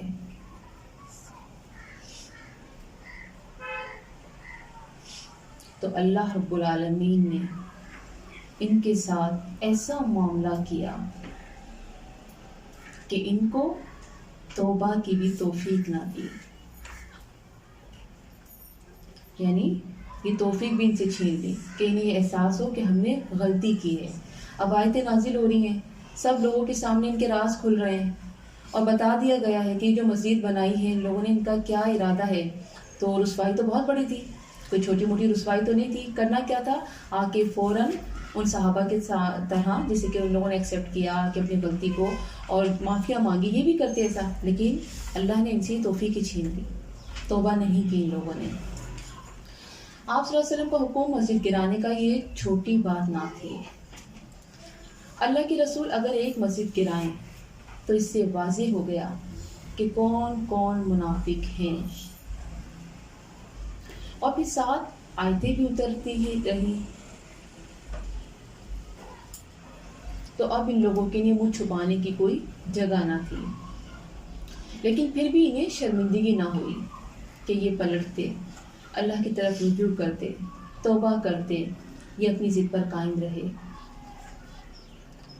تو فرمایا کہ جو داغ ان کے دلوں پر لگ چکا ہے یہ مر کر ہی ختم ہوگا. صحابہ سچے مومن تھے، انہوں نے اطاعت کی. انہوں نے کیا کیا؟ اللہ کے نبی نے کہا کہ مسجد کو جا کے گرا دو، انہوں نے کیا کہا؟ اللہ کے نبی اللہ کا گھر ہے، چلو ٹھیک ہے انہوں نے بنائی تھی ہم پڑھ لیتے ہیں. نہیں، ایسا کچھ نہیں، ایسی کوئی بات نہیں. وہ کون تھے؟ اطاعت کرنے والے تھے. وہ دیکھتے تھے کہ اللہ کے نبی نے کوئی بات کہی ہے، قرآن کی آیت آ گئی ہے، اب کوئی فیصلہ نہیں چلے گا، کوئی بات ہماری نہیں، کچھ بھی ہمیں نہیں سوچنا، بس صرف فیصلہ وہ کرنا ہے جو ہمارا رب دے رہا ہے. تو جا کے فوراً مسجد کو گرا دیا اور کوئی غلط گمان نہ رکھا.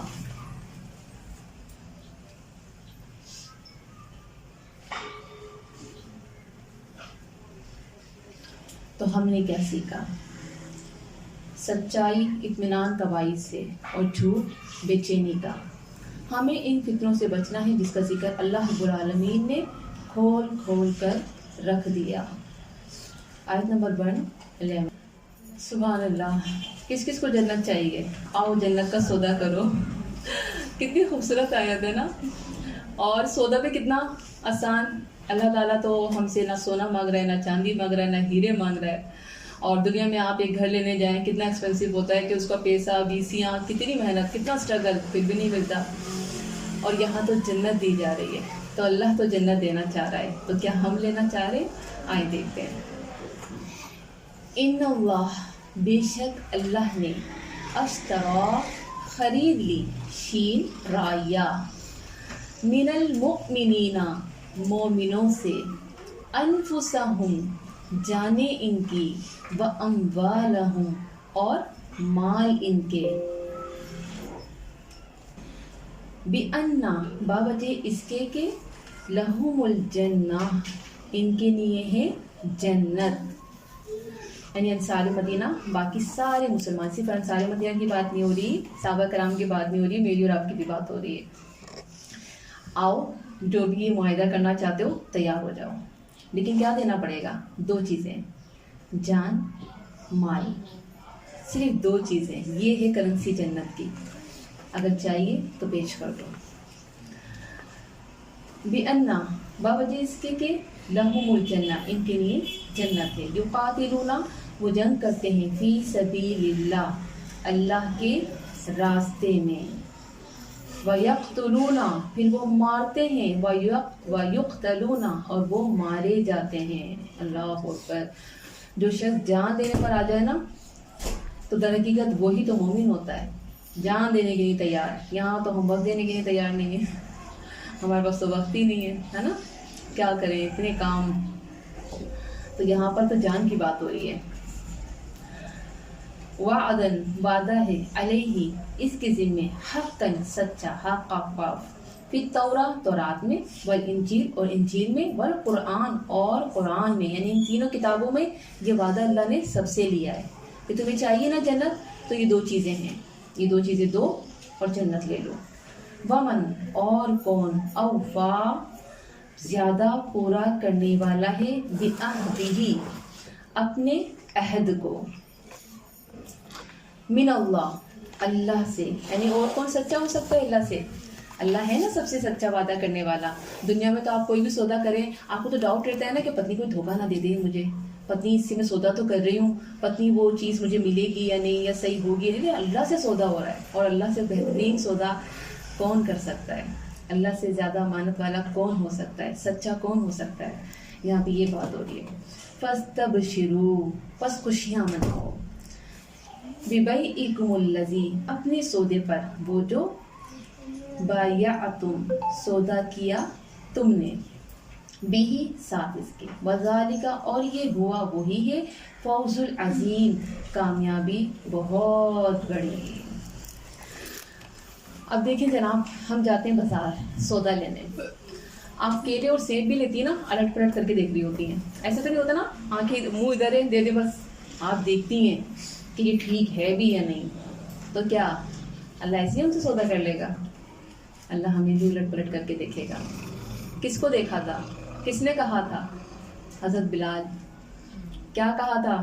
کتنی تکلیفیں سہو گے، کتنا مارتے ہیں یہ لوگ تمہیں، تم کہہ کیوں نہیں دیتے کہ اللہ ایک نہیں ہے، تمہارا رب تمہاری مدد کیوں نہیں کرتا؟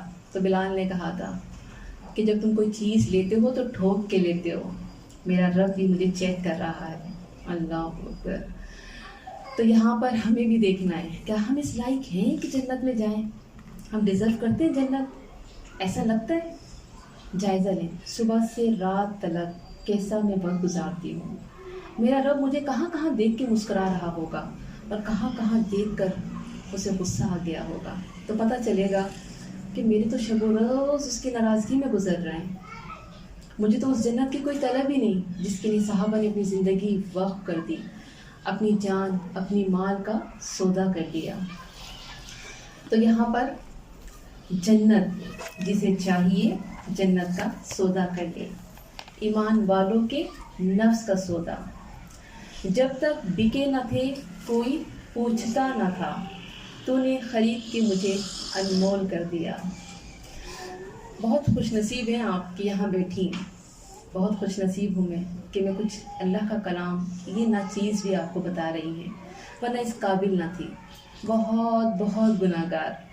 حضرت عمر اکثر رویا کرتے تھے اور روتے ہوئے کہتے تھے کہ میں تو کچھ بھی نہ تھا، مجھے تو لوگ اتنا جانتے بھی نہیں تھے، بکریاں چراتا تھا، اونٹ کی نکیل پکڑ کے نکلتا تھا. اللہ جب سے تیرے دین سے جڑا تو نے تو مجھے بے مور کر دیا. آج مجھے لوگ امیر المومنین کہتے ہیں، میرا تو کوئی مقام نہ تھا. تو کبھی آپ نے فخر کیا اپنے آپ پر، اپنے رب کے سامنے؟ لوگوں کے سامنے نہیں، رب کے سامنے. اللہ تو نے مجھے اس لائق سمجھا، ورنہ میں اس لائق تو نہ تھی کہ تیرا قرآن سیکھتی. اللہ ہی تو تیری توفیق ہے جو ہر کلاس میں آ جاتی ہوں. اللہ ہی تیری محبت ہے ورنہ میں اس لائق نہ تھی. یہ اللہ تعالیٰ کے ایک خاص فضل و کرم کا بیان ہے کہ اس نے مومنوں کو ان کے جان مال کے بدلے جو انہوں نے اللہ کی راہ میں خرچ کیے جنت عطا فرما دی، جبکہ یہ جان و مال بھی اسی کا تو دیا ہوا ہے. یہ ہمارا کمال ہے، یہ جان جس پر ہم اتنا کرتے ہیں، یہ ہاتھ یہ پیر یہ آنکھیں یہ جسم، یہ ہمارا کمال ہے؟ نہیں نہیں نہیں، وہ سب اسی نے دیا ہے. وہ اپنی ہی دی ہوئی چیز ہم سے مانگتا ہے کہ جو میں نے آنکھیں دی ہیں نا ان کو قرآن کے لیے لگا دو، یہ جو میں نے پیر دیے یہ جسم دیا ہے نا میری رضا کے لیے دے دو. جبکہ اس کا ہی دیا ہوا ہے. وہ چاہے تو ایک پل میں ہماری سانسیں روک دے، وہ چاہے تو ہماری زندگی کو آج ابھی اسی وقت ختم کر دے. اس کے لیے کچھ مشکل ہے؟ کچھ بھی مشکل نہیں ہے.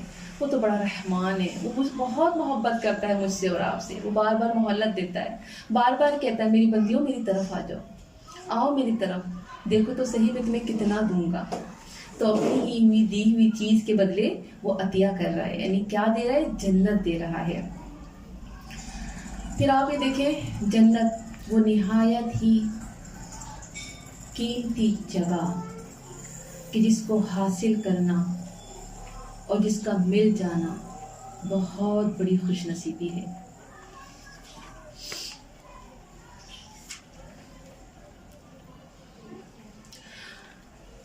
اللہ کے ساتھ سودا کرنا سب سے زیادہ فائدہ مند ہے، اور یہ سودا انسان کو کامیاب کر دے گا. یعنی ان آیات میں ایک یعنی کہ ایک معاہدے کی بات ہے، ایک تجارت کی بات ہو رہی ہے. مفسرین کی رائے ہے یہ آیت بیت عقبہ عین قاف با عقبہ سے عقبہ بیت عقبہ کے لیے نازل ہوئی، جو ہجرت سے پہلے مکہ مکرمہ میں انصار مدینہ سے لی گئی تھی. اس لیے پوری سورت مدنی ہونے کے بعد ان آیات کو پوری سورت مکی ہونے کے بعد ان آیات کو مدنی کہا گیا ہے. عقبہ پہاڑ کے ایک حصے کو کہا جاتا ہے. عقب کا مطلب کیا ہے؟ پچھلا. یعنی پچھلا حصہ، اس جگہ سے وہ عقبہ مراد ہے جو مینا میں جمرہ عقب کے ساتھ پہاڑ کا حصہ ہے۔ اس عقب پر مدینہ سے آنے والے 3 مرتبہ یعنی کہ مدینہ سے جو لوگ آئے تھے ان سے 3 مرتبہ بیعت لی گئی تھی۔ پہلی بعثت نبوی کے 11ویں سال میں ہوئی، جس میں 6 افراد مسلمان ہو کر بیعت کر کے مسلمان ہوئے، تو مدینہ کے گھر گھر میں رسول صلی اللہ علیہ وآلہ وسلم کا چرچا ہونے لگا۔ اگلے سال موسم حج میں 12 لوگ اسی جگہ یعنی کہ عقبہ کا جو مقام ہے، جن میں 5 پہلے اور 7 نئے لوگ تھے، سب نے بیعت کی۔ اب مدینہ میں خاص تعداد ہو گئی مسلمانوں کی جو 40 سے زائد تھی۔ انہوں نے کہا ہمیں قرآن پڑھانے کے لیے کسی کو بھیجا جائے۔ رسول اللہ صلی اللہ علیہ وسلم نے مصعب بن عمیر کو بھیجا۔ انہوں نے مسلمانوں کو قرآن بھی پڑھایا اور اسلام کی تبلیغ بھی کی، جس کے نتیجے میں مدینہ کے بڑے بڑے گروہوں یعنی کہ بڑی بڑی جماعتوں نے گروپ نے اسلام کو قبول کیا اور اسلام کے دائرے میں داخل ہو گئے۔ بعثت نبوی کے 13ویں سال میں یعنی آخری سال جس کے بعد ہجرت ہو گئی تھی، تو آخری سال میں 70 مرد اور عورتیں اسی عقبہ کی جگہ پر جمع ہوئے۔ یہ تیسری بیعت عقبہ ہے جو آخری ہے، اور عموماً بیعت عقبہ سے یہی بیعت مراد ہے۔ یہ بیعت کفار سے جہاد اسلام کے عقائد کے ساتھ، اور پیارے نبی صلی اللہ علیہ وسلم جب ہجرت کر کے مدینہ پہنچے تو آپ کی حفاظت اور حمایت کے بارے میں لی گئی تھی۔ یعنی یہ بیعت کیوں لی گئی تھی، کیا وجہ تھی کہ اسلام کے جو عقائد ہیں ان کو آپ کو پورا کرنا ہے اور کفار سے جہاد کرنا ہے، اور اللہ کے نبی صلی اللہ علیہ وسلم جب ہجرت کر کے آئے تو ان کی حفاظت کرنی ہے اور مسلمانوں کی بھی حفاظت کرنی ہے۔ یہ بیعت تھی یہ، تو 3 دفعہ یہ بیعت ہوئی اور آپ کو تعداد بھی بتا دی، کیونکہ ذہن میں آتا ہے نا کہ جب ہم لوگ یہ واقعہ پڑھتے ہیں کہ اللہ کے نبی جب مدینے جا رہے تھے تو لوگ جو ہے گلیوں میں چھتوں پر ہر جگہ جو ہے اللہ کے نبی کو ویلکم کرنے کے لیے کھڑے ہو گئے تھے، تو یہ کون لوگ تھے، یہ کب اسلام قبول کیا ان لوگوں نے، مدینے میں اسلام کیسے پہنچا، تو مدینے میں اسلام بیعت عقبہ سے پہنچا۔ ٹھیک ہے، اچھا پھر جس وقت یہ معاہدہ یعنی کہ بیعت ہو رہی تھی تو عبداللہ بن رواحہ نے عرض کیا یا رسول اللہ صلی اللہ علیہ وسلم، اس وقت معاہدہ ہو رہا ہے، آپ جو شرائط اپنے رب کے متعلق یا اپنے متعلق کرنا چاہیں وہ واضح کر دیں۔ آپ صلی اللہ علیہ وآلہ وسلم نے فرمایا میں اللہ تعالیٰ کے لیے تو یہ شرط رکھتا ہوں کہ آپ سب اس کی عبادت کریں، یعنی اس ایک کو اپنا رب مانیں، اس کے سوا کسی کی عبادت نہیں کریں گے، اور اپنے لیے شرط کہ میری حفاظت اس طرح کریں گے جیسے اپنے جانوں اپنی مالوں کی حفاظت کرتے ہیں۔ ان لوگوں نے دریافت کیا اگر ہم یہ دونوں شرطیں پوری کر دیں تو ہمیں اس کے بدلے کیا ملے گا؟ آپ صلی اللہ علیہ وسلم نے فرمایا تمہیں جنت ملے گی، یعنی کہ ان 2 چیزوں کے بدلے جنت کا سودا ہو گیا۔ ان سب نے خوش ہو کر کہا ہم اس سودے پر راضی ہیں اور ہم ضرور جو ہیں یہ کام کریں گے، اب یہ سودا ہم کبھی نہ توڑیں گے، یعنی ہم آپ کا ساتھ دیں گے، آپ کی حفاظت کریں گے اور اس کے بدلے میں اللہ سے جنت کے طلبگار ہیں۔ انہوں نے اس بیعت کو جو ہے سودا قرار دیا، یعنی لوگوں نے اس کو سودا قرار دیا، تو یہاں پہ جو اشترا کا لفظ آیا ہے نا وہ اس لیے آیا ہے۔ جب کوئی شخص دین کو اس طرح اختیار کرتا ہے یعنی کہ اس طرح لیتا ہے تو دین پھر اس کا ذاتی معاملہ بن جاتا ہے، اس کی ساری دلچسپیاں، سارے اندیشے، اس کے سارے شوق محبتیں، ہر چیز پھر اس کے گرد گھومنے لگتی ہیں۔ دین اگر وقت کا تقاضا کرتا ہے تو وہ اپنا وقت پیش کرتے ہیں، صلاحیت، ذہانت، قوت، طاقت مانگتا ہے، جان مانگتا ہے تو وہ سب کچھ دینے کے لیے تیار ہو جاتے ہیں، لیکن معاہدہ کرنا پڑتا ہے، کچھ عہد کرنا پڑتے ہیں، کچھ بیعت لینی پڑتی ہے کہ ہاں میں اپنے دین کے لیے کچھ کر کے دکھاؤں گی، کیونکہ وہ ایک معاہدے میں بندھا ہوا ہوتا ہے تو یہ سارے کام اس کے لیے بہت آسان ہو جاتے ہیں۔ ایسا انسان نہ اپنی انا کو پالتا ہے، نہ اپنے آپ کو بڑا سمجھتا ہے اور نہ اپنے آپ کو بڑی اہم چیز سمجھتا ہے، وہ اپنے آپ کو ہر لمحہ، ہر دم، ہر موقع پر، ہر حکم پر اللہ کے سپرد کر دیتا ہے، اپنی جان کو ہتھیلی پر رکھ کر جنگ کے لیے آگے بڑھ جاتا ہے، اپنی جان کی پرواہ بھی نہیں کرتا کیونکہ وہ اپنے معاہدے پر قائم رہتا ہے۔ تو کیا ہے، تو بچا بچا کے نہ رکھ اسے، تیرا آئینہ ہے وہ آئینہ، کہ شکستہ ہو تو عزیز تر ہے نگاہ آئینہ ساز میں۔ تو ہم نے کیا سیکھا، ہم کیا کرنے والے ہیں، ہم بھی کوئی عہد کرنے والے، ہمیں بھی جنت چاہیے، یہ دونوں چیزیں ہم دینے کے لیے تیار ہیں، اپنی جان، اپنا مال. یہی تو ہماری کمزوری ہے. یہ تو دونوں بڑی قیمتی چیزیں، لیکن در حقیقت یہ اسی کی چیزیں ہیں. وہ اپنی چیزیں ہی ہم سے مانگ رہا ہے. اگر سوچیں نا تو یہ سودا گھاٹے کا سودا نہیں ہے. ہم نے کیا سیکھا؟ جنت کے کئی درجے ہیں، جس درجے کا ایمان ہو اسی درجے کی جنت ملے گی. میرے عمل مجھے کسی جنت میں، کس جنت میں لے کے جائیں گے؟ اللہ جنت دینے کا سودا عمل کے مطابق کرے گا. آیت نمبر 112. انویسٹمنٹ کی بات ہو رہی تھی، تو آپ اگر دیں گے نا تو یہ قبول کس کا ہوگا؟ اگر آپ نماز پڑھتی نہیں ہیں، آپ بولیں جی میرا یہ مال ہے، میں صدقے کے لیے دے رہی ہوں. ہم نے آپ کو پہلے ہی بتایا تھا نا، آپ زکوٰۃ بھی نکالتے لیکن نماز نہیں پڑھتے تو وہ زکوٰۃ بھی قبول نہیں ہے آپ کی. تو یہ دو چیزیں اللہ کو چاہیے تو، لیکن کچھ شرائط کے ساتھ. اللہ یہ تجارت کرے گا کس سے؟ کس کی جان چاہیے؟ کس کا مال چاہیے؟ جسمی صفات ہوں گی، جس کے بارے میں یہاں تذکرہ آیا ہے. اس تجارت کے کرنے والے، ان کی شرائط کیا ہیں؟ یعنی کہ جان و مال کسی کا قبول کیا جائے گا جن میں صفات ہوں گی. وہ کون لوگ ہوں گے؟ التائبون، توبہ، جو توبہ کرنے والے ہیں. تو جناب چیک لسٹ پر ایک کارڈ بنائیں اور وہاں پہ لکھیں کہ مجھے کون کون سے گناہوں کی توبہ کرنی ہے جو میں ابھی تک کرتی آئی تھی، اور اب میرے کو توبہ کرنی ہے کہ یہ نہیں کروں گی. اللہ تعالیٰ فرما رہا ہے توبہ کرنے والے. گناہ کرتے ہو نا تو توبہ کا خیال کیوں نہیں آتا؟ کیوں نہیں سوچتے کہ اس گناہ کا مجھے سزا ملے گی؟ اس سے بچنے کے لیے مجھے التائبون، توبہ کرنی ہے. العابدون، عبادت کرنے والے، عین بادال. حامدون، حمد کرنے والے، حامدال ہم سے. سائحون، سیاحت کرنے والے، سیاح. راکعون، رکوع کرنے والے. ساجدون، سجدہ کرنے والے. آمرون، حکم دینے والے، امارہ سے. بالمعروف، نیکی کا، یعنی امر بالمعروف نہیں منکر، ایک ایسی کنجی جو خود کو معروف میں قید کرتی ہے. والناہون، نون ہا یا، اور روکنے والے. عن المنکر، برائی سے. والحافظون، حفاظت کرنے والے. حدود اللہ، اللہ کی حدود کی. یہ جو آخری ہے نا بہت اہم. وبشر المؤمنین، اور خوشخبری دے دیجئے مومنوں کو. یعنی کہ اگر یہ ساری آپ شرائط پوری کرتی ہیں تو ٹھیک ہے، آپ کو جنت کا ٹکٹ مل چکا ہے. اللہ سے جنت کا سودا کرنے والوں کی صفات.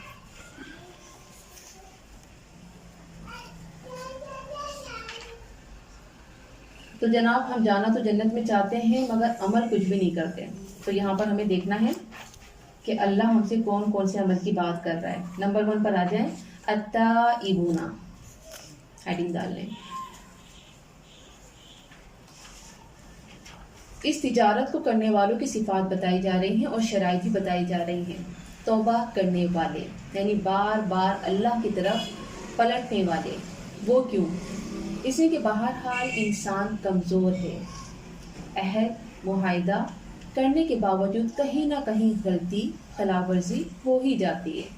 تو اللہ تعالیٰ چونکہ رحمان ہے، رحیم ہے، اس لیے یہ نہیں کہا کہ اگر ایک مرتبہ بھی سودا کے خلاف بات کی، یعنی کہ جو ہم نے سودا کیا ہے اس میں تم نے تھوڑی سی بھی اونچ نیچ کی تو یہ جو سودا ہے اس کو ہم ختم کر دیں گے. نہیں، بلکہ کیا کہا؟ ٹھیک ہے سوری کر لو، توبہ کر لو، پھر دوبارہ ہم جنت کا ٹکٹ آپ کو دے دیں گے.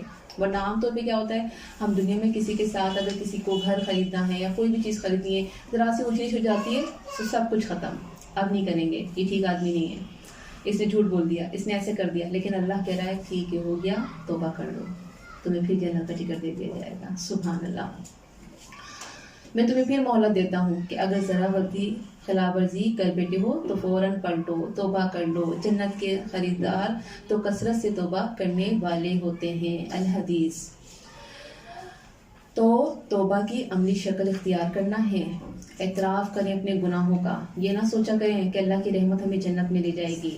آپ دیکھیں کہ آپ کتنے گناہ کرتی ہیں، ان کا اعتراف جرم کریں. رسول اللہ صلی اللہ علیہ وآلہ وسلم نے فرمایا، لوگوں اپنے رب سے بخشش طلب کرو اور اس کی طرف پلٹ آؤ. اللہ کی قسم میں اللہ سے استغفار اور توبہ کرتا ہوں دن میں 100 بار. اللہ اکبر. کچھ غلطیاں ایسی ہوتی ہیں کہ جس کے بعد نیکی کی جائے تو غلطی کو مٹا دیا جاتا ہے، یعنی کہ آپ نے کوئی گناہ کیا لیکن آپ نے کوئی نیکی کی تو وہ گناہ مٹا دیا جائے گا۔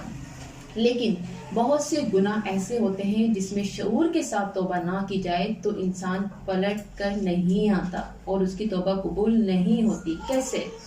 جیسے مثال کے طور پہ کوئی بڑا گناہ آپ نے کیا ہے، اب آپ کیا کر رہی ہیں؟ بس ایسی نیکی کر لی، چلو بھائی اللہ تعالیٰ معاف کرے گا، نہیں، گڑ گڑانا پڑے گا، تہجد میں اٹھنا پڑے گا، رو رو کے معافیاں مانگنا پڑیں گی کہ میری وجہ سے دین اسلام کو یہ نقصان ہو گیا، میری وجہ سے میری بہن کا یہ نقصان ہو گیا، میری وجہ سے یہ فتنہ ہو گیا، میری وجہ سے یہ غلطی ہوئی ہے، تو دوسرے کو یہ تکلیف اٹھانی پڑے، اللہ کے آگے گڑ گڑانا پڑے گا۔ پھر دیکھیں عابدونا، عبادت گزار، عبادت میں ساری زندگی کی عبادات شامل ہیں، جو بھی عبادت ہوتی ہے۔ توبہ کے ساتھ عبادت ضروری ہے، صرف زبانی توبہ کافی نہیں ہے، بس آپ یہی کہتی رہیں کہ اچھا توبہ، معافی مانگتی ہوں، میں نے نماز نہیں پڑھی، معافی مانگتی ہوں، پردہ نہیں کرتی، معافی نہیں، آپ نے عبادات کو بھی شامل رکھنا ہے۔ عبادت کریں گی تو اللہ تک آپ کی پکار جائے گی، ورنہ آسمان کے دروازے بند کر دیے جاتے ہیں، دروازے نہیں کھلتے دعاؤں کے لیے، عبادت کرنا ہوگی۔ تو عبادت میں کیا آ جاتا ہے؟ نمازیں، سب سے پہلے نماز کو ادا کرنا ہے۔ نمازوں کا جائزہ لیں کہ آپ نماز کیسے پڑھتی ہیں، آپ کی طہارت کیسی ہے، خشوع کیسا ہے، روزے جو آپ کے رہ گئے تھے، جو قضا تھے اب کرنے ہیں، وہ آپ نے رکھ لیے یا نہیں رکھے، اب رمضان آنے والا ہے، کس بہن نے جو ہے اپنے چھٹے ہوئے روزے رکھ لیے ہیں۔ تو آپ یہ دیکھیں کہ آپ کی عبادات کی کیا کیفیت ہے، آپ نماز پڑھی، کیسے نماز پڑھی، سلو کما رأیتمونی اصلی، یا اپنی مرضی سے یا اپنے فرقے کی مرضی سے، نہیں، نماز کس کا حکم ہے؟ اللہ کے نبی صلی اللہ علیہ وسلم کو نماز سکھائی گئی، اور کس نے آ کے سکھائی؟ حضرت جبرائیل علیہ السلام نے آ کے سکھائی، اور اللہ کے نبی نے کیا کہا؟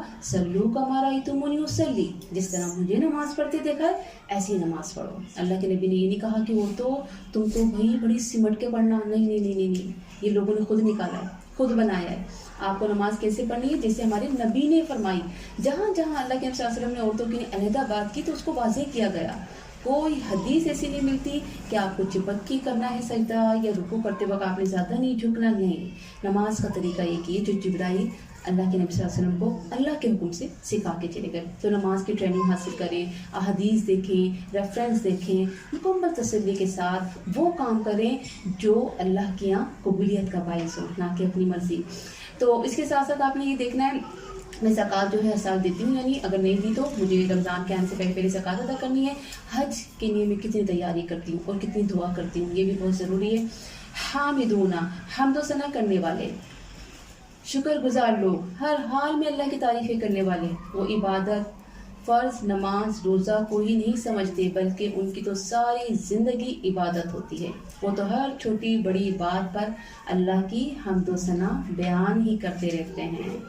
ساری دعاؤں کو دیکھیں، آپ کہاں کون سی دعا پڑھتی ہیں۔ اب نماز تو سب پڑھتی ہیں الحمدللہ، لیکن بعض لوگوں کیا ہوتا ہے، نماز پڑھ کے فارغ ہوئے، یہ بڑا مسئلہ ہے، مصیبت، گیس ہی چلی جاتی ہے، ٹھیک ہے چلی جاتی ہے، لیکن آپ نے اس طرح سے نہیں کہنا۔ اللہ رب العالمین اپنے ایمان والوں کی کچھ صفات بتاتا ہے، وہ ہر حال میں صبر کرنے والا، شکر کرنے والا، اللہ کی تعریفیں کرنے والا، آسانیاں مانگنے والا، مشکلات سے بچنے کے لیے دعائیں کرنے والا۔ تو آپ یہ دیکھیں کہ آپ دعائیں کیسے پڑھتی ہیں، سونے کی دعا، جاگنے کی دعا، کھانے کی دعا، باہر نکلنے کی دعا، گھر میں داخل ہونے کی دعا، بہت ساری دعائیں، پھر صبح شام کے اذکار، یہ تمام چیزیں کس میں آتی ہیں؟ حامدونا۔ اب دیکھیں سائحونا، صرف جسمانی عبادات اور زبانی شکر ہی نہیں بلکہ سیاحت کرنے والے، ان کو بھی کیا کہا؟ یہ مومنوں کی صفات ہے۔ زمین میں گردش کرنے والے، یہ سیاحت ان کی محض انٹرٹینمنٹ کے لیے نہیں کہ چلو بھائی آج پکنک بھی چلیں، آج یہاں چلیں، آج وہاں چلیں، ٹھیک ہے جا سکتے ہیں، منع نہیں ہے، لیکن محض دنیا میں گھومنا پھرنا نہیں، بلکہ ان کی سیاحت برائے طالب علم ہوتی ہے، برائے ہجرت ہوتی ہے، برائے جہاد ہوتی ہے، آثار قدیمہ سے عبرت حاصل کرنے کے لیے ہوتی ہے، کائنات میں پھیلی نشانیاں جو اللہ تک پہنچنے میں مدد دیتی ہیں اس کے لیے ہوتی ہیں۔ وہ ترک دنیا کے لیے سیاحت نہیں کرتے بلکہ اللہ اور رسول کی اطاعت کے لیے سیاحت کرتے ہیں، یعنی کہ ہر چیز میں آپ کیا دیکھیں؟ اللہ کی قدرتیں دیکھیں، اللہ کی تعریفیں بیان کریں۔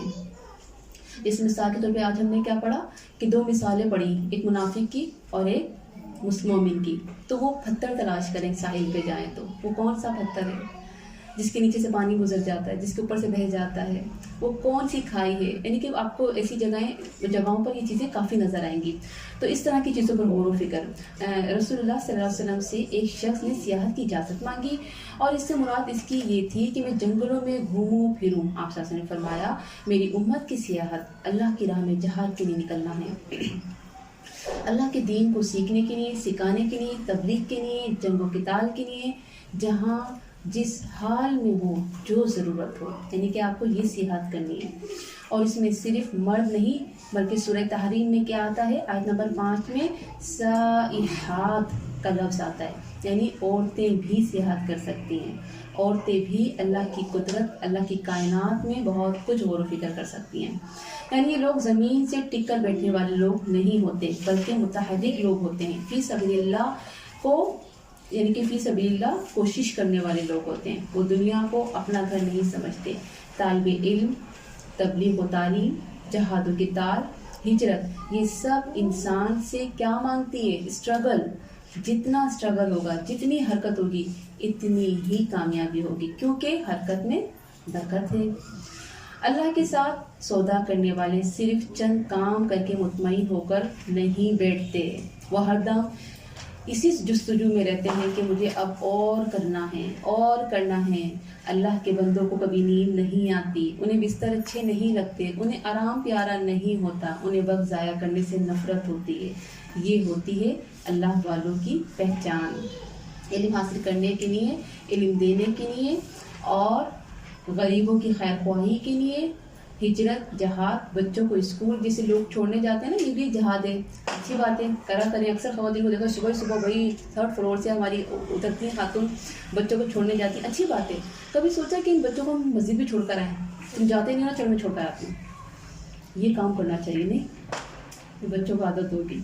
تو ان چیزوں کے لیے بھی ہمیں گھر سے نکلنا چاہیے کہ بچوں کو ہم ایسی جگہوں پر چھوڑ کر آئیں جہاں پہ یہ تھوڑی تربیت ہو ان کی، یہ دین سیکھیں۔ تو ان چیزوں کے لیے آپ باہر نکل سکتی ہیں، یہ جو میں نے بھی ڈیٹیل سے نام بتایا۔ را کی او نام، پیچھے عبادت کی بات ہوئی۔ ان عبادات میں سب سے اہم عبادت نماز ہے، جس میں رکوع اور سجود ہوتے ہیں۔ سجدوں کی کثرت جنت میں جانے کا باعث ہے۔ جو اللہ کے لیے جھک جائے اللہ اس کو بلند کر دیتا ہے، یعنی اللہ کو جھکنا اتنا پسند ہے کہ جو اللہ کے لیے جھکتا ہے اللہ اس کو بلند کر دیتا ہے۔ اور اللہ کے نبی صلی اللہ علیہ وسلم کو یہ حکم تھا کہ نبی صلی اللہ علیہ وسلم آپ ان ایمان والوں کے لیے اپنے کاندھوں کو جھکا دیجیے۔ اللہ اکبر، یعنی کہ آپ دین کا کام کر رہی ہیں تو جھک کر عاجزی کے ساتھ، آپ کے اندر تکبر، اکڑ نہیں ہونی چاہیے، عاجزی ہونی چاہیے۔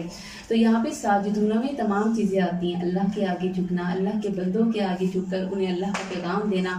آمرون، اس کے بارے میں تو ہم بہت بات کر چکے ہیں۔ آمرون بالمعروف، یعنی کہ امر بالمعروف نہی عن منکر، برائی سے روکنا، نیکی کا حکم دینا، یہ مشن ہونا چاہیے۔ آپ دیکھیں کہ جو بھی برائی کر رہا ہے اس کو روکیں، اپنے ہاتھ سے روکیں، اپنی زبان سے روکیں، اور سب سے کمزور درجہ اپنے دل میں برا جانے۔ لیکن ہم تو کمزور نہیں ہیں، ہم تو بڑے اسٹرانگ ہیں، تو ہمیں کیا کرنا ہوگا؟ ہاتھ سے روکنا ہوگا، زبان سے روکنا ہوگا، یہ غلط ہے، ایسا نہ کریں، یہ بری چیز ہے۔ تو نیکی کا حکم دینا، جو نماز نہیں پڑھتی، پردہ نہیں کرتی، انہیں بولیں کہ نہیں اللہ کا حکم ہے، آپ یہ کام کریں۔ پھر اس کے بعد جو ہے نا وَالْحَافِظُونَ لِحُدُودِ اللَّهِ، یہ جو چیز ہے نا، اس کو آپ دیکھیں، اس پر اگر ہم غور کریں نا، کبھی بھی زندگی میں آپ بس یہ دیکھیں کہ میں لمٹ کراس تو نہیں کر رہی، اللہ نے جو حدود میرے لیے رکھی ہے اس سے باہر تو نہیں جا رہی ہوں۔ بس جس دن آپ نے یہ عہد کر لیا، آپ نے یہ طے کر لیا، آپ کامیاب ہو جائیں گے۔ اللہ کی حدود کو پامال نہ کریں، اللہ نے جو ایک ہمیں باؤنڈری دی ہے اس سے باہر نہ نکلیں، ہم کامیاب ہو جائیں گے، ہم جنت کے مستحق ہو جائیں گے، اللہ ہمیں جنت کا ٹکٹ دے دے گا۔ تو ہم نے کیا سیکھا؟ اگر ان میں سے کوئی کمی کی تو سودا پورا نہیں رہے گا، کیونکہ جنت سستی چیز نہیں ہے۔ اللہ کی حدود کا خیال رکھنا ہے، اپنے عملوں کا جائزہ لینا ہے، کیا یہ صفات مجھ میں ہیں، مجھے یہ دیکھنا ہے، کیونکہ اللہ تعالیٰ فرما رہا ہے اگر یہ ساری صفات ہیں وَبَشِّرِ الْمُؤْمِنِينَ، تو خوشخبری دے دیجیے آپ جنتی ہیں۔ تو الحمدللہ مجھے اور آپ کو اللہ رب العالمین نے جنت کا رستہ دکھایا، مجھے اور آپ کو آج اللہ رب العالمین نے بتایا تمہیں جنت کا ٹکٹ چاہیے تو یہ سب کرنا ہوگا۔ سبحانک اللہم و بحمدک، اشہد ان لا الہ الا انت، استغفرک۔